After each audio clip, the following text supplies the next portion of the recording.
ఈ భూమి మీద మనుషుల జీవితం వలసలతో నిండిపోయింది. ఒకచోట జన్మించి ఇంకో చోట స్థిరపడడం సాధారణ విషయంగా మారిపోయింది. ప్రాంతాల మధ్య, దేశాల మధ్య మనిషి ప్రయాణం ఒక జీవన ప్రయాణమై నిలుస్తోంది. హాస్యనటుడు అలీ కుటుంబానికి సంబంధించిన ఓ ఆసక్తికరమైన వాస్తవం తాజాగా వెలుగు చూసింది.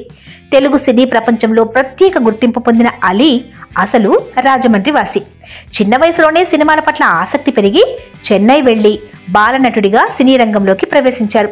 తరువాత హాస్యనటుడిగా, హీరోగా, నిర్మాతగా ఎన్నో విభిన్న పాత్రల్లో మెప్పించారు అలీ. అలీ గురించి ఇవన్నీ తెలిసినవే, కానీ ఆయన మూలాలు మాత్రం బర్మాకు చెందినవని అతనే స్వయంగా వెల్లడించిన సంగతి చాలా మందికి తెలియదు.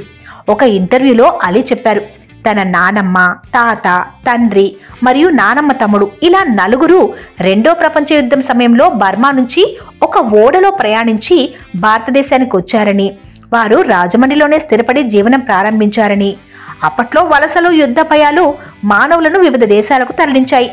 అలీ కుటుంబానికి కూడా అదే అనుభవం ఎదురైందనేది ఇప్పుడు ఆయన మాటల్లోనే తెలుస్తోంది. ఇప్పటికీ ఆ కుటుంబం ఒక్క రాజమండ్రిలోనే కాకుండా దేశవ్యాప్తంగా వ్యాపించి 1000 మందికి పైగా బంధువులు ఉన్నారని అలీ గర్వంగా చెప్పారు. తెలుగు భాషలో వందలాది చిత్రాల్లో నటించిన అలీ నిజమైన తెలుగువాడే.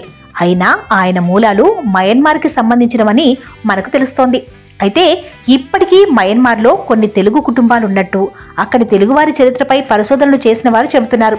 అలీ కథ వలస జీవనాన్ని, భారతదేశం ఎంతో మందికి ఆశ్రయంగా మారిందన్నదాన్ని మరోసారి గుర్తు చేస్తోంది.